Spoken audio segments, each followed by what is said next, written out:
Hi dear students, welcome back to our channel. You're watching Shiva Physics Home. So in this video lecture చాలా మంది students అసలు ప్రిపరేషనే లేదు. So preparation లేకుండా మనకి neat ఎంసెట్లో మనకు రాయబోయే టీఎస్ ఎంసెట్ ఈఏపీ సెట్లో 100%గా మనకి ఓవరాల్ ఎగ్జామినేషన్ ఓరియంటెడ్గా మోర్ దెన్ 70 మార్క్స్ 80 మార్క్స్ చదవకుండా వెళ్ళి కూడా ఎలా రాయగలగాలి అంటే మనకి ఎగ్జామ్స్ ఓరియంటెడ్ రాస్తున్నప్పుడు క్వశ్చన్స్ మల్టిపుల్ చాయిస్ క్వశ్చన్స్ వస్తాయి. ఈ మల్టిపుల్ చాయిస్ క్వశ్చన్స్ని ఎలా చూజ్ చేయాల్సిన అవసరం ఉంటుంది.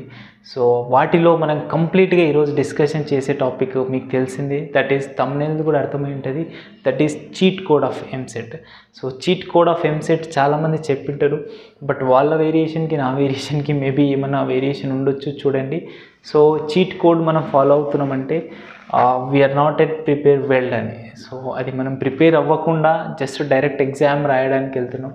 సో అక్కడ మనం చేసే ప్రాబ్లంలో ఎలాంటి ఇన్స్ట్రక్షన్స్ తీసుకోవాలి, స్లోగా మనం కరెక్ట్ ఆప్షన్ ఎలా చూస్ చేయాలనేది ఈ వీడియో చెప్తాను. సో వీడియోలో చెప్పే కంటే ముందు మనకి ఓవరాల్గా ఫస్ట్ ఎంసెట్ అంటే TS EAMCET EAP set Andhra Pradesh వాళ్ళకి తెలంగాణ వాళ్ళకి ఎగ్జామ్స్లో ఎలా మనం చీట్ కోడ్ వర్కౌట్ చేయాలనే దానికంటే ముందు జస్ట్ ఫస్ట్ పేపర్ మోడల్ ఎలా ఉంటుందో చూద్దాం. సో ఈ పేపర్ మోడల్ గురించి డిస్కషన్ చేస్తే మనకు తెలుసు TS EAMCET and AP EAMCET వాళ్ళకి, టీఎస్ అండ్ ఏపీ ఎంసెట్ వాళ్ళకి these are both are very important entrance examinations. ఎందుకు అంటే మనకు స్టేట్ లెవెల్లో ఇంజనీరింగ్ కావచ్చు, అగ్రికల్చర్ కావచ్చు, BSc nursing and BSc nursing కూడా ఈసారి ఎంసెట్ ద్వారానే ఫిల్అప్ చేశాను అంటున్నారు. అండ్ బీ ఫార్మసీ ఓరియంటెడ్గా ఎంట్రన్స్ ఎగ్జామినేషన్ ద్వారా మనం ప్రొఫెషనల్ కోర్స్లోకి ఎంటర్ అవ్వడం కోసం రాసే ఎంట్రన్స్ ఎగ్జామే ఎంసెట్ ఎగ్జామినేషన్. సో ఈ ఎంసెట్ ఎగ్జామినేషన్ అనేది ఇంటర్మీడియట్ కంప్లీట్ అయిన ప్రతి స్టూడెంట్ ఎంపీసీ బైపీసీ రిలేటెడ్ ఉన్న all science group related MBiPC related ఉన్న ఆల్ సైన్స్ గ్రూప్ స్టూడెంట్స్ అనే వాళ్ళు రాయడం జరుగుతుంది. సో ఈ ఎగ్జామ్ రాస్తున్న ప్రతి స్టూడెంట్కి ఒక స్ట్రాటజీ ఉండాలి. ఆ స్ట్రాటజీ ఎలా ఉంటుంది, మనకు సబ్జెక్ట్ ఓరియంటెడ్ స్ట్రాటజీ లేనప్పుడు అట్లీస్ట్ చీట్ కోడ్ స్ట్రాటజీ అయినా ఉంటే డెఫినెట్గా మనము సక్సెస్ అయ్యే ఛాన్సెస్ అనేవి ఉంటాయి. సో చీట్ కోడ్ ఎందుకు చెప్తున్నానంటే కొన్నిసార్లు మనకి అన్ని క్వశ్చన్స్ రావు ఎగ్జామ్ రాసే టైంలో. అన్ని క్వశ్చన్స్ రాని సిచ్యువేషన్స్లో మనకి గెస్ చేసే టైం అవసరం అవుతుంది. అంటే పర్టికులర్ ఆప్షన్ ఇచ్చినప్పుడు ఆప్షన్లో 1 or 2 క్వశ్చన్స్లో ఆ 4 ఆప్షన్స్లో అట్లీస్ట్ ఏ ఆప్షన్ కరెక్ట్గా ఉంటుంది, ఏ ఆప్షన్ మనం రాంగ్గా చూజ్ చేస్తాం, ఏ ఆప్షన్ రాంగ్ అవుతుంది అనే దానిలో కొన్ని ఎస్టిమేషన్స్ ఉంటాయి. సో అవి ప్రాబబిలిటీ ఎక్కువ ఉన్నట్టు. సో ఆ ప్రాబబిలిటీ ఎక్కువ ఉంటాయి కాబట్టి ఆ వాటి వాల్యూస్ని ఎలా క్యాలిక్యులేట్ చేయగలగాలనేది చూద్దాం. So spread this news to all our friends, neighbours, మన దగ్గర ఉన్న వాళ్ళు ఎవరైనా సరే కంపల్సరీ సబ్స్క్రైబ్ చేయండి ఫస్ట్ టైం వచ్చిన వాళ్ళు, అండ్ లైక్ చేయండి. ఈ వీడియోలో మీకు ఏమైనా డౌట్స్ ఉన్నాయన్నా కమెంట్ సెక్షన్లో మెన్షన్ చేయండి. ఈ చీట్ కోడ్ వల్ల మనకి ఎగ్జామ్ ఓరియంటెడ్గా ఈజీగా 80+ స్కోర్ ఎలా చేయాలి అంటే ఓవరాల్గా 80+ స్కోర్ చేయడం it is not a joke. So డెఫినెట్గా ఇలా అల్టిమేట్లీ ఎక్కువ స్కోర్ చేయడమే. సో 80+ స్కోర్ ఇచ్చినా కానీ మనకి చాలా హై మార్క్స్ వచ్చినట్టే, మంచి ర్యాంక్ వస్తుంది. చూద్దాం.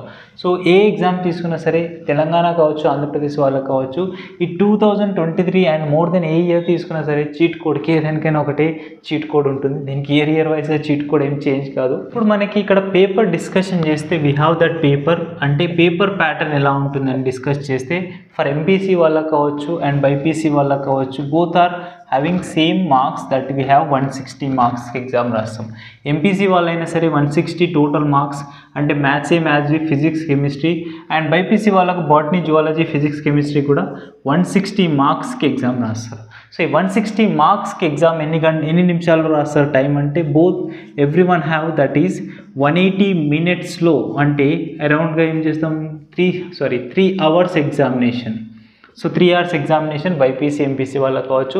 ఈ పర్టికులర్గా 180 minutesలో మనం ఎగ్జామినేషన్ రాస్తాం.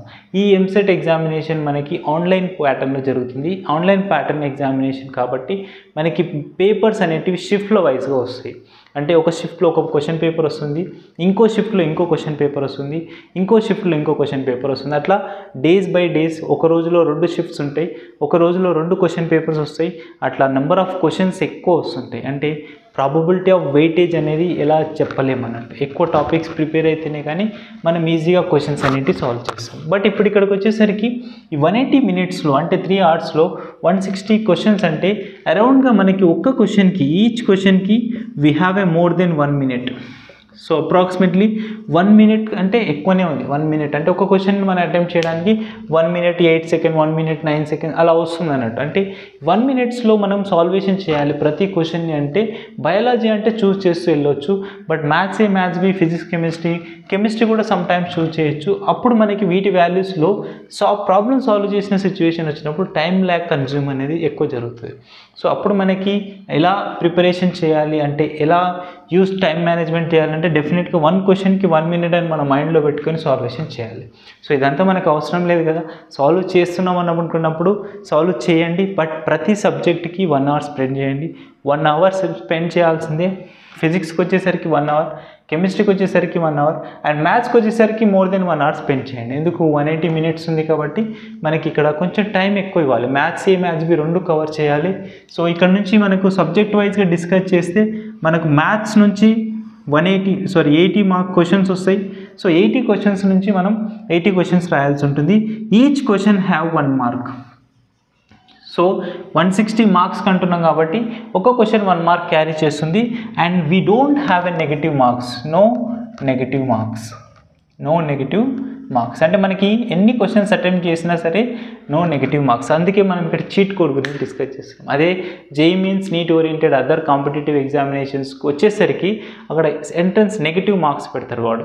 సో అక్కడ మనం చీట్ కోడ్ వర్కౌట్ చేస్తే పోతాయి కాబట్టి సో అది వర్కౌట్ కాదు. బట్ ఇక్కడ నెగటివ్ మార్క్స్ లేవు కాబట్టి మనం చీట్ కోడ్ని ఈజీగా 100% ధైర్యంతో మనం అటెంప్ట్ చేయొచ్చు. సో ఇక్కడ మనకి 80 మార్క్స్కు మ్యాథ్స్ రాస్తాం, అండ్ ఫిజిక్స్ 40 మార్క్స్కి రాస్తాం, కెమిస్ట్రీ 40 మార్క్స్, టోటల్గా 160 మార్క్స్ రాస్తాం. 160 క్వశ్చన్స్ ఉంటాయి. 160 క్వశ్చన్స్కి 160 మార్క్స్ అనేవి వస్తాయి, రైట్. సో ఇది క్వశ్చన్ పేపర్ ప్యాటర్న్. బైపీసీ వాళ్ళకు కూడా వచ్చేసరికి బయాలజీ నుంచి అంటే బాటనీ జువాలజీ నుంచి 80 మార్క్స్ వస్తాయి, అండ్ ఫిజిక్స్ నుంచి 40 మార్క్స్ వస్తాయి, కెమిస్ట్రీ నుంచి కూడా 40 మార్క్స్ వస్తాయి. అగైన్ హియర్ ఆల్సో మనం 160 మార్క్స్కి 160 క్వశ్చన్స్ చేస్తాం. సో కాబట్టి మనకి 160 క్వశ్చన్స్ వస్తాయి. ఒక క్వశ్చన్కి 1 మార్క్ క్యారీ చేస్తాను. There is no negative. ఒకవేళ అటెంప్ట్ చేస్తే కరెక్ట్ అయితే 1 మార్క్ వస్తుంది. అటెంప్ట్ చేయకుంటే ఎలాంటి మార్క్స్ రావు. అటెంప్ట్ చేసి రాంగ్ అయితే 0 మార్క్సే వస్తాయి, అంటే అటెంప్ట్ చేయనట్టే అని అర్థం. సో కాబట్టి ప్రతి ఒక్కరు ఎగ్జామినేషన్లో కంపల్సరీ ఈ పాయింట్ గుర్తుపెట్టుకోవాలి. 160కి 160 క్వశ్చన్స్ అటెంప్ట్ చేసి రావాలి. This is main important point. So ఈ చీట్ కోడ్లో మనకి ఒక ఇంపార్టెంట్ పాయింట్ కూడా ఏంది అందరికీ తెలిసిందే, బట్ మళ్ళీ చెప్తున్నా. సో మనకి ఈ చీట్ కోడ్ పాయింట్స్లో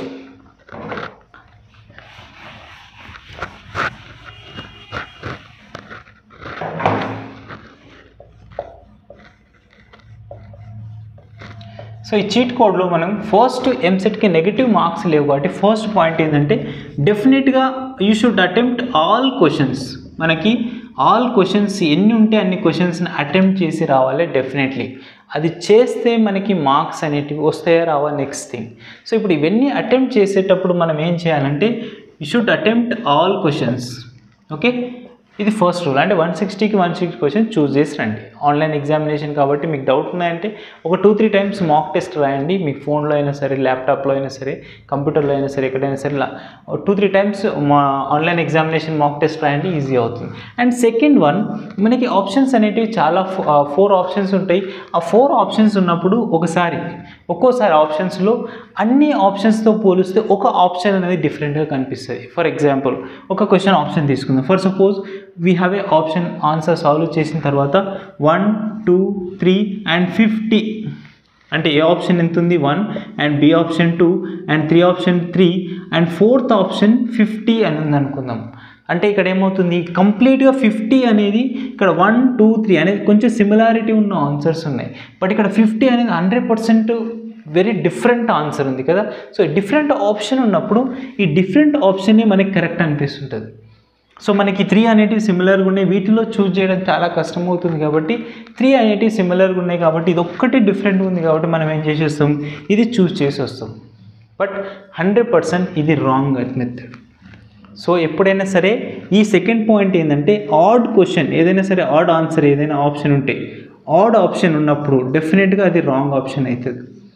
అంటే లైక్ 50 ఉండొచ్చు, లేదా -50 ఉండొచ్చు, లేదా ఫ్రాక్షన్స్లో ఉండొచ్చు. అంటే ఏదో ఒక 4 ఆప్షన్స్ చూస్ చేసినప్పుడు ఒక ఆప్షన్ మనకి డిఫరెంట్గా కనిపించింది అనుకోండి, ఆప్షన్ ఎప్పుడు చూస్ చేయొద్దు, అది మనకి 100% రాంగ్. మనం డైవర్ట్ చేయడం కోసం వాడు అలా డిఫరెంట్ ఆప్షన్ అనేది ఇస్తాడు. ఓకేనా, ఇది సెకండ్ పాయింట్. ఈ ఆడ్ ఆప్షన్ మనం ఫాలో అవ్వండి కంపల్సరీ. మనకి ప్రాబ్లమ్స్లో సాల్వ్ చేసేటప్పుడు కంపల్సరీ ఆప్షన్స్ ఎలా ఉంటాయనే చూద్దాం. అండ్ థర్డ్ రోల్ ఏంటంటే, ఫర్ సపోజ్ ABCD. సో ఎప్పుడైనా సరే మనకి ABCD ఆప్షన్స్లో ఉన్నప్పుడు ABCDలో ఒకవేళ మనం ఎప్పుడైనా సరే ఒక 2 ఆన్సర్స్ని డిలీట్ చేయగలగాలి ఈజీగా.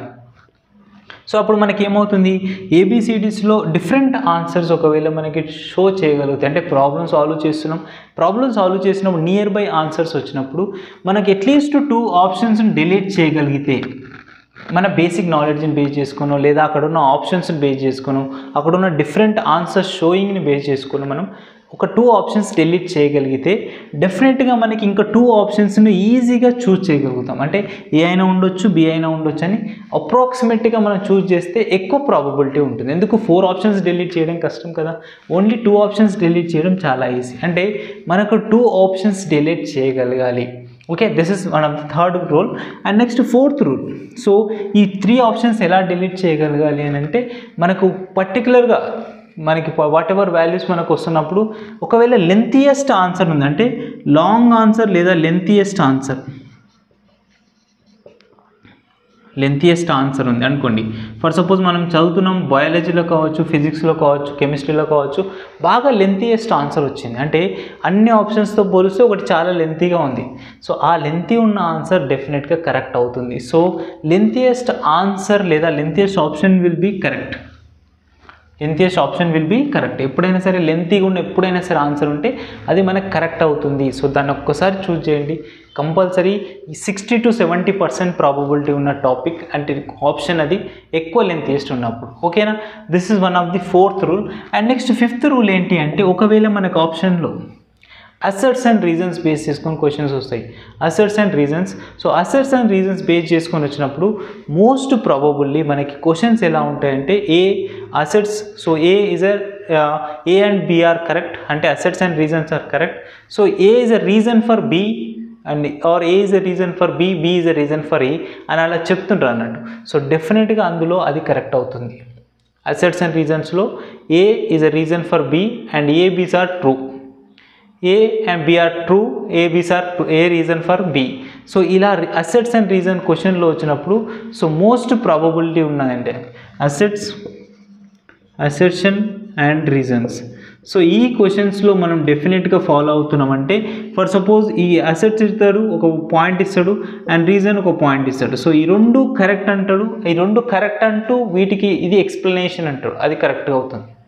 సో అది చాలా వరకు కరెక్ట్ అవుతుంది. దాన్ని ఒకసారి చూస్ చేసుకోండి. అంటే మనకి మోస్ట్ ప్రాబబిలిటీ ఉన్నప్పుడు చేసేది చీట్ కోడ్ విషయంలో. అండ్ నెక్స్ట్ సిక్స్త్ వన్ మనకి ఇంకా ఇక్కడ పర్టికులర్గా అసెట్స్ అండ్ రీజన్స్ కాకుండా, లెంతియెస్ట్ ఆన్సర్స్ కాకుండా, ఒకవేళ మనకి నెక్స్ట్ ఆప్షన్స్లో మనకి చూస్ చేయాలనుకుంటే, ఆడ్ ఆప్షన్స్ కూడా కంప్లీట్ చేసాము. అండ్ నెక్స్ట్ మనకి ఇక్కడ అసెట్స్ అండ్ రీజన్స్లో కంపల్సరీ ఈ పాయింట్ ఒకటి ఫైండ్ అవుట్ చేసుకోండి. నెక్స్ట్ మనకి నన్ ఆఫ్ ది అబోవ్ అని క్వశ్చన్ వస్తే, నన్ ఆఫ్ ది అబోవ్ అంటాడు. అంటే మనకి పైన వాడు 3 ఆప్షన్స్ ఇస్తాడు, బట్ 3 ఆప్షన్స్ ఇస్తాడు, మనకి అక్కడ నుంచి none of the above last option ఉంటుంది. సో ఈ నన్ ఆఫ్ ది అబోవ్ ఎప్పుడు కనిపించినా అది ఆన్సర్ కాదు, చాలా వరకు ఆన్సర్ కాదు, 80 to 90% ఆన్సర్ కాదు. కాబట్టి none of the above question ఎప్పుడు వచ్చినా అది రాంగ్ ఆప్షన్. ఓకేనా, రిమైనింగ్ 3 ఆప్షన్స్ నుంచి మాత్రమే చూడాలి. అంటే నేను డైరెక్ట్గా ఆన్సర్ మాత్రం చెప్పట్లేదు చీట్ కోడ్లో. సో డైరెక్ట్ ఆన్సర్ నాకు ఎలా తెలుస్తుంది, బట్ నేనేం చేస్తున్నా అంటే మనకు వచ్చిన ఆప్షన్స్ని డిక్రీజ్ చేయాలి. 4 ఆప్షన్స్ ఇచ్చాడు, 4 ఆప్షన్స్ డిక్రీజ్ చేయడం ఎలా, సో ఆ 4 ఆప్షన్స్ డిక్రీజ్ చేసే కాన్సెప్టే మీకు చెప్తాను. ఇది మాత్రం రాంగ్ అవుతుంది. అండ్ 7th రూల్ చూడండి, ఆల్ ఆఫ్ ది అబోవ్. ఒకవేళ all of the above question ఉందనుకోండి, సో ఈ క్వశ్చన్ ఉంటే blindly choose this one, this is the correct. So ఇది మనకి కరెక్ట్ ఆప్షన్ అవుతుంది. So this is the correct option. All of the above ఎప్పుడున్నా సరే అది చూస్ చేయడానికి ట్రై చేయండి. 100% మనకు కరెక్ట్ అయ్యే ఆప్షన్స్ ఉంటాయి. So all of the above ఉన్నప్పుడు మాత్రం correct, but none of the above ఉంటే మాత్రం కాదు. And sometimes A and B and B and C, ABC are correct. ఎప్పుడైతే ఎక్కువ క్వశ్చన్స్, ఎక్కువ ఆప్షన్స్ ఆర్ కరెక్ట్ అన్నాడు అనుకో, అది చూస్ చేయండి. ఫర్ సపోజ్ నెక్స్ట్ ఒకవేళ మనకి A and B are correct and B and C are correct, C and D are correct, ABC are correct అన్నాడు అనుకోండి. సో ఏబిసి ఆర్ కరెక్ట్ అంటే అది కరెక్ట్ అవుతుంది ఆప్షన్స్లో, అంటే డిఫరెంట్ ఆప్షన్స్ ఇస్తున్నప్పుడు. సో ఎక్కువ ప్రాబబిలిటీ ఉన్న క్వశ్చన్స్లో ఉన్న ఆన్సర్ కరెక్ట్ అయ్యే ఛాన్సెస్ ఉన్నాయి. దిస్ ఈజ్ అబౌట్ ఎంసెట్లో చీట్ కోడ్ ఓరియంటెడ్గా. ఈ రూల్స్ ఫాలో అవ్వండి. డెఫినెట్గా మనకి మంచి 80 మార్క్స్ స్కోర్ చేస్తాం, 80 అబోవ్ మార్క్స్ స్కోర్ చేస్తాం. ప్రతి సబ్జెక్ట్లో ఇదే ఫాలో కావండి. మనకి ఎప్పుడైనా సరే ఆడ్ ఆన్సర్స్లో వస్తున్నప్పుడు, మైనస్లో వస్తున్నప్పుడు, ఆప్షన్లో ఎప్పుడైనా సరే అన్ని మైనస్లో ఉన్నాయి ఆన్సర్స్. ఫర్ ఎగ్జాంపుల్ అన్ని మైనస్లో ఉన్నాయి, ఒకటి మాత్రమే ప్లస్లో ఉంది, అప్పుడు ప్లస్ అనేది is not right answer. So మైనస్లో ఉన్నాయి మాత్రమే ఆన్సర్ కరెక్ట్ అవుతాయి. సో నెగిటివ్స్ ఏమి ఉండవు కాబట్టి డెఫినెట్గా అన్నీ అటెంప్ట్ చేసి రండి. Just go follow through this all cheat code. So ఈ చీట్ కోడ్ ఫాలో చేస్తే డెఫినెట్గా మనం 80 అబోవ్ స్కోర్ చేస్తాం.